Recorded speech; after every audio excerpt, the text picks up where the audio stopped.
Hello guys, நம்மள நிறைய பேர்த்துக்கு தனியாக வேர்ல்டு டூர் பண்ணணும்னு ஆசை இருக்கும். தனியாக நிறைய இடத்துக்கு போய் எக்ஸ்ப்ளோர் பண்ணணும் அப்படின்னு சொல்லி ஒரு ஆசை இருக்கும். எனக்குமே அந்த ஆசை இருக்குது. ஸோ அப்படி போக உங்களுக்கு ஒரு வாய்ப்பு கிடைக்குது. நீங்களும் அந்த வேர்ல்டு டூர் பண்ணுறீங்க, எக்ஸ்ப்ளோர் பண்ணிட்டு இருக்கீங்க, நிறைய இடத்துக்கு போகிறீங்க. அப்படி போயிட்டு இருக்கும்போது நீங்கள் ஒரு ஃபாரஸ்ட் பற்றி கேள்விப்படுறீங்க. சரி, அந்த ஃபாரஸ்ட்டுக்கு போகலான்னு சொல்லி போகிறீங்க, அதுவும் தனியாக. அப்படி எக்ஸ்ப்ளோர் பண்ணிட்டு இருக்கும்போது உங்களுக்கு ஒரு விஷயம் ஃபீல் ஆகுது. என்னன்னா, நீங்க தனியா தான் இருக்கீங்க, பட் உங்களை சுத்தி யாரோ இருக்காங்க, உங்களை வாட்ச் பண்ணிட்டு இருக்காங்க அப்படிங்கிற மாதிரி உங்களுக்கு ஃபீல் ஆகுது. இந்த பேர்ட் சவுண்டு, அனிமல் சவுண்ட் அந்த மாதிரி எதுவுமே கேட்கல, டெட் சைலண்டா இருக்கு. உங்களுக்கு ஏதோ ஒன்று ஃபீல் ஆகுது, சஸ்பீஷியஸா ஃபீல் ஆகுது. ஸோ அந்த ஃபாரஸ்ட் விட்டு எப்படியாச்சும் கிளம்பிடலான்னு முடிவு பண்றீங்க. சரி, திரும்பி போகலான்னு பார்க்கும்போது அந்த வழியை நீங்க மறந்துடுறீங்க. சுத்தியும் பார்க்கும்போது எல்லாம் ஒரே மாதிரி இருக்கு, ஒரே டைரக்ஷன் மாதிரி இருக்கு. உங்களுக்கு கன்ஃபியூஸ் ஆகுது. சரி, ஓகே, காம்பஸ் எடுத்து பார்க்கலான்னு சொல்லும்போது காம்பஸும் ஒர்க் ஆகல. அண்ட் எப்படியோ அங்கேயும் இங்கேயும் திண்டாடி ஒரு வழியா அந்த காட்டை விட்டு வெளியே வந்துட்டீங்க. நைட்டும் ஆகுது, தூங்குறீங்க, பட் உங்களுக்கு தூக்கம் வரல.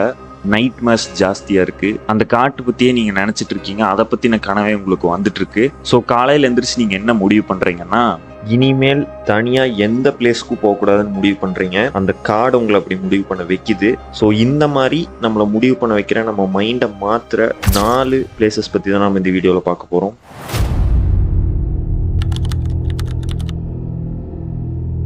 பசியூ ஃபாரஸ்ட், ரொமேனியா. ஸோ அந்த பசியூ ஃபாரஸ்ட் வந்துட்டு ரொமேனியாவோட ஹார்ட்னே சொல்றாங்க.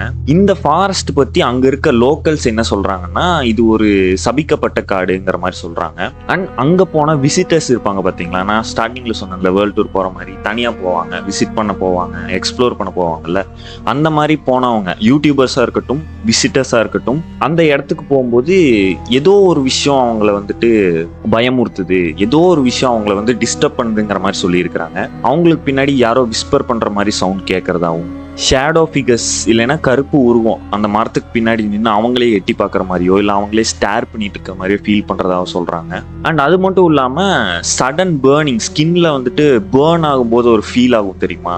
இப்போ ஏதாச்சும் ஒரு சூடான பொருள் வந்துட்டு நம்ம ஸ்கின்ல பட்டா ஒரு ஃபீல் இருக்கும்ல, ஸோ அந்த மாதிரி ஃபீல் ஆகிறதா சொல்லியிருக்காங்க. அண்ட் இன்னும் சில பேர் என்ன சொல்றாங்கன்னா, அந்த காட்டுக்குள்ள போனதுக்கு அப்புறம் எனக்கு கொஞ்ச நேரத்துக்கு என்ன நடந்துச்சுன்னே தெரியல, எனக்கு சுத்தமா மைண்ட்லயே இல்ல, மெமரி லாஸ் ஆன மாதிரி ஃபீல் ஆகுதுன்னு சொல்றாங்க.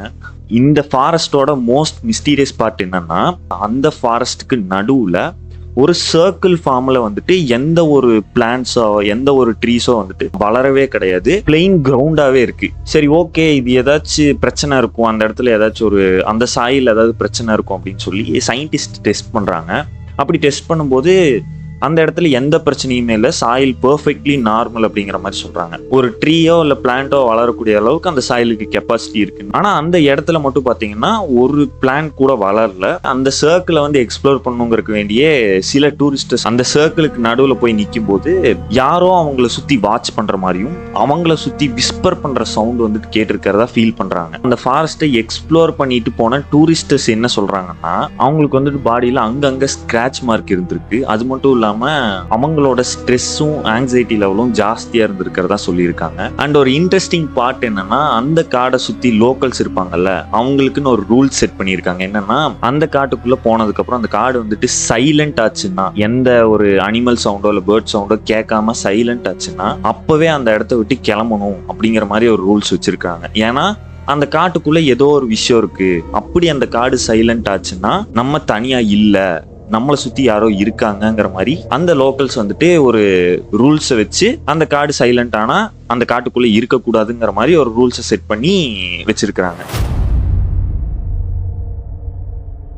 லேக் நாட்ரோன். இந்த லேக் பார்த்தீங்கன்னா தூரத்துல இருந்து பார்க்கும்போதோ இல்லை ஹெலிகாப்டர் மேல இருந்து பார்க்கும்போதோ இல்லை ட்ரோன் ஷாட் விடும்போது அவ்வளோ அழகா ரெட் கலர்ல பார்க்கறக்கே பியூட்டிஃபுல்லா இருக்கும். பட் எந்த அளவுக்கு பியூட்டிஃபுல்லா இருக்கோ அந்த அளவுக்கு டேஞ்சரும் இருக்கும்னு சொல்லுவாங்க பாத்தீங்களா. அதுக்கு ஒரு பெஸ்ட் எக்ஸாம்பிள்னு சொல்ல போனா இந்த லேக்னே சொல்றாங்க. அந்த லேக் நாட்ரோன்ல பாத்தீங்கன்னா ஆல்கலைன் லெவலுங்கிறது வந்துட்டு ஜாஸ்தியா இருக்குன்னு சொல்றாங்க. அண்ட் கெமிக்கல் லெவல் வந்துட்டு ரொம்ப எக்ஸ்ட்ரீம்னு சொல்றாங்க. எந்த அளவுக்கு எக்ஸ்ட்ரீம்னா, இப்போ ஒரு பேர்டோ இல்லை அனிமலோ போய் அந்த தண்ணியை டச் பண்ணுதுன்னா லிட்டரலா ஒரு ஸ்டாச்சு ஆயிரும்னு சொல்றாங்க. அந்த அளவுக்கு அந்த லேக்ல வந்து கெமிக்கல் இருக்கு. சப்போஸ் நீங்க அந்த லேக்குக்கு போய் அந்த லேக்கை சுத்தி பாத்தீங்கன்னா பேர்ட்ஸ், வவ்வாலு, அனிமல்ஸ் எல்லாம் பாத்தீங்கன்னா அந்த லேக்கை சுத்திய ஒரு ஸ்டாச்சு மாதிரி இருக்கும். லிட்டரலா அந்த இடம் வந்துட்டு அனிமல்ஸ்க்கான கிரேவியார்டா இருக்குங்கிற மாதிரி சொல்றாங்க. அந்த வாட்டர் பார்த்துட்டீங்கன்னா கிட்டத்தட்ட 60 டிகிரி செல்சியஸ்ன்னு சொல்றாங்க. அண்ட் அது மட்டும் இல்லாம அந்த கெமிக்கல் வந்துட்டு லைட்டா நம்ம உடம்புல பட்டாலும் லிட்டரா பேர்ன் பண்ணிடும், கம்ப்ளீட்டா பேர்ன் பண்ணிடுங்கிற மாதிரி சொல்றாங்க. லோக்கல்ஸ் அங்க இருக்க மக்கள் என்ன சொல்றாங்கன்னா லிட்டரலா அந்த லேக் வந்துட்டு ஒரு சபிக்கப்பட்ட லேக்கு, அந்த லேக்கை தொட்டாலே வந்துட்டு ஸ்டாச்சு ஆயிருவோம், ஸ்டோன் ஆயிருவோங்கிற மாதிரி சொல்றாங்க.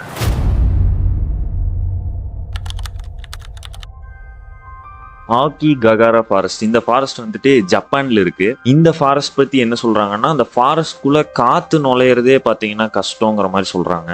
அந்த காட்டுக்குள்ள பாத்தீங்கன்னா அந்த காம்பஸ், ஜிபிஎஸ் எல்லாம் வந்து ஒர்க் ஆகாது. அண்ட் அது மட்டும் இல்லாம அங்க இருக்க ட்ரீஸ் இருக்கு இல்லையா, அது வந்துட்டு ஒரு சன்லைட்டையே உள்ள கொண்டு வர முடியாத அளவுக்கு அவ்வளோ டென்ஸா இருக்கும்னு சொல்றாங்க. அந்த காட்டுல மெயின் திங் என்னன்னா பேர்ட் சவுண்டும் சரி, அனிமல் சவுண்டும் சரி ஒண்ணுமே இருக்காது. ரொம்ப டெட் சைலண்டா இருக்கும். அது வந்துட்டு கிட்டத்தட்ட அன்நேச்சுரல்னே சொல்றாங்க அந்த ஃபாரஸ்ட்டை. விசிட்டர்ஸ் என்ன சொல்றாங்கன்னா அந்த சைலன்ஸ் தான் வந்து ரொம்ப ஸ்கேரியஸ்ட் பார்ட். ஒரு இன்செக்ட் சவுண்ட், பேர்ட் சவுண்ட் கிடையாது, அனிமல் சவுண்ட் கிடையாது. அட்லீஸ்ட் இன்செக்ட்ஸா சவுண்டாச்சும் கேட்குமான்னு பார்த்தா அந்த சவுண்டுமே இல்லை. கிட்டத்தட்ட ரொம்ப கம்ப்ளீட் சைலண்ட். அவங்க நடக்கிற ஃபுட் ஸ்டெப்ஸ் தான் அவங்களுக்கு கேட்குது. அண்ட் அது மட்டும் இல்லாம அங்க போற ஹைக்கர்ஸ் இருக்காங்க இல்லையா, அவங்க வந்துட்டு ஸ்டார்டிங் பாயிண்ட்லயே வந்துட்டு ரோப் டைப் பண்ணிடுறாங்க. ரோப் டைப் பண்ணிட்டு தான் வந்துட்டு அந்த காட்டுக்குள்ளேயே போறாங்க. ஏன்னா அந்த காட்டுக்குள்ள போனதுக்கு அப்புறம் திரும்பி வர்றதுக்கு காம்பஸ் ஒர்க் ஆகாது, ஜிபிஎஸும் ஒர்க் ஆகாது. ஸோ ஒன்லி ஆப்ஷன் வந்து ரோப் டைப் பண்ணிட்டு தான் போகணும். ரிட்டர்ன் வரும்போது அந்த ரோப்பை ஃபாலோ பண்ணி தான் வர்ற மாதிரி இருக்குங்கிற சொல்றாங்க. அண்ட் அது மட்டும் இல்லாம அந்த ஃபாரஸ்ட் வந்துட்டு ஈக்குவலா இருக்கும். பாக்குறப்ப எல்லா இடமே ஒரே மாதிரி இருக்கும். அந்த ரோப் தான் பாத்தீங்கன்னா ஒன்லி திங். நிறைய பேர் அந்த ரோப்பை டைப் பண்ணியுமே அந்த காட்டுக்குள்ள தொலைஞ்சிருக்காங்க. மோஸ்ட் ஸ்கேரியஸ் பார்ட் என்னன்னா அப்படி போயிட்டு இருக்க ஹைக்கர்ஸ்க்கு வந்துட்டு அவங்களோட நேமை யாரோ கூப்பிடுற மாதிரி ஃபீல் ஆகுதுன்னு சொல்லியிருக்காங்க. அண்ட் அது மட்டும் இல்லாம அந்த காட்டுக்குள்ள வந்துட்டு யாரோ அவங்கள பாக்குற மாதிரி ஃபீல் ஆயிருக்கு. அண்ட் அதை பார்க்கவும் செஞ்சிருக்காங்க. ட்ரீஸ்க்கு பின்னாடி நின்று அவங்கள நோட்டீஸ் பண்றத பார்த்துருக்காங்க. மேபி அவங்க வந்துட்டு அந்த காட்டுக்குள்ள வாழ்ற ட்ரைப்ஸா இருக்கலாம்.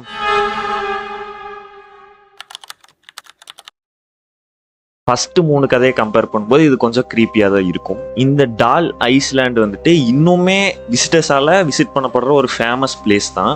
நிறைய பேர் அதை கேள்விப்பட்டிருப்பீங்கன்னு நினைக்கிறேன். அந்த ஐஸ்லாண்டுக்குள்ள பாத்தீங்கன்னா ஃபுல்லா பொம்மையா தான் இருக்கும். சில பொம்மைக்கு வந்துட்டு கழுத்து இருக்காது, சில பொம்மைக்கு வந்துட்டு ஒரு கண் இருக்கும், ஒரு கண் இருக்காது. சில பொம்மைகள் வந்துட்டு ரொம்ப பழசா இருக்கும். அந்த மாதிரி சொல்லிட்டே போகலாம். எல்லா பொம்மையும் பார்த்தீங்கன்னா அங்க இருக்க ட்ரீஸ், வீடுகள்ல வந்துட்டு கட்டி வச்சிருப்பாங்க. ஸோ ஆக்சுவலா ஏன் இந்த பொம்மையை கட்ட ஸ்டார்ட் பண்ணாங்க, ஏன் இந்த பொம்மையை வைக்க ஸ்டார்ட் பண்ணாங்கன்னா அந்த ஐலாண்ட்ல பாத்தீங்கன்னா ஒரு கேர்டேக்கர் இருந்தாரு. எப்பவும் போல அவரோட ஒர்க்கை பார்த்துட்டு அவர் பாட்டுக்கு அவர் சுத்திட்டு இருந்தாரு. ஒரு குறிப்பிட்ட இடத்துல மட்டும் அந்த கேர்டேக்கர் ஒன்று நோட்டீஸ் பண்றாரு. என்னன்னா ஒரு சின்ன பொண்ணோட உடல் வந்துட்டு மிதந்துட்டு இருந்திருக்கு. பக்கத்துல போய் பார்க்கும்போது காணோம், டிசப்பியர் ஆயிடுச்சு. ஆனா அந்த பொண்ணு இருந்த இடத்துல வந்துட்டு ஒரு டால் இருந்திருக்கு. சோ இவர் என்ன பண்ண ஆரம்பிச்சிட்டாருன்னா ஒவ்வொரு டைமும் அந்த ஐலாண்டுக்கு அவர் வரும்போது ஒரு டாலை வந்துட்டு கட்டி விட்டுட்டு போயிடுறாரு. மரத்துலயோ இல்ல அங்க இருக்கிற வீடோ இல்ல பெஞ்ச்லயோ வந்துட்டு கட்டி வச்சுட்டு போயிடுறாரு. அவருக்கு என்ன பிலீஃப் இருந்துச்சுன்னா இப்படி நான் அந்த டாலை கொடுத்துட்டேன், டாலை வந்துட்டு அந்த ஐலாண்டுக்கு போகும்போது ஒவ்வொரு டைம் போகும்போது அந்த டாலை வந்து நான் சாக்ரிஃபைஸ் பண்ணிட்டேன், கொடுத்துட்டேன்னா அந்த குட்டி பொண்ணோட ஆத்மா என்னை எதுவும் பண்ணாது, என்னை விட்டுரும் அப்படிங்கிற மாதிரி ஒரு நம்பிக்கையில வந்து அந்த டாலை வந்து கட்டி வச்சுட்டு போக ஆரம்பிச்சிருக்கிறாரு. இது நாளாக என்ன ஆரம்பிச்சதுன்னா அங்க வர டூரிஸ்டர்ஸ் வந்துட்டு இந்த பொம்மையை கட்டுறதெல்லாம் பார்த்துட்டு அவங்களும் கட்ட ஆரம்பிச்சிட்டாங்க. ஸோ அதுக்கப்புறம் தான் பாத்தீங்கன்னா அது வந்துட்டு ஒரு டால் ஐலாண்டுங்கிற மாதிரி பேர் வந்துச்சு. இப்பவுமே அட் பிரசன்ட்டுமே பாத்தீங்கன்னா அந்த ஐலாண்டுக்கு போற டூரிஸ்டர்ஸ் வந்துட்டு ஒரு டால் வாங்கிட்டு தான் போறாங்க. வாங்கிட்டு போய் அந்த டாலை வந்து டைப் பண்ணி விட்டுட்டு வர்றாங்க. அண்ட் அது மட்டும் இல்லாம அங்க இருக்க ஏதாச்சும் ஒரு டாலை டச் பண்ணாலோ இல்ல டாலை எடுத்துட்டு வரணும்னு நினைச்சாலோ நமக்கு வந்துட்டு கேர்ஸ் ஆயிரும், நம்ம வந்துட்டு சபிக்கப்பட்டுருவோங்கிற மாதிரி சொல்றாங்க. அந்த டாலை லிட்டரலா டச் பண்ணக்கூடாதுன்னு கூட சொல்றாங்க. அண்ட் ஒரு சில டூரிஸ்டர்ஸ் என்ன சொல்றாங்கன்னா அந்த பொம்மையோட கையோ தலையும் திரும்புற மாதிரி அசைக்கிற மாதிரி நான் நோட்டீஸ் பண்ணேன், நான் பார்த்தேங்கிற மாதிரி சொல்றாங்க. சும்மா யோசிச்சு பாருங்க, நீங்க அந்த ஐலாண்டுக்கு வந்துட்டு தனியா போறீங்க, உங்களை சுத்தி ஆயிரக்கணக்கான பொம்மைகள் இருக்கு. அந்த பொம்மைகள் எல்லாமே உங்களையே வாட்ச் பண்ணிட்டு இருக்கிற மாதிரி ஃபீல் பண்றீங்க. அந்த ஃபீல் வந்துட்டு எப்படி இருக்குன்னு கீழே கமெண்ட் பண்ணுங்க.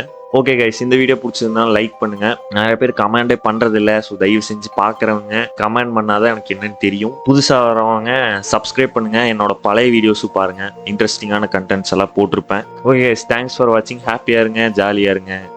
பை.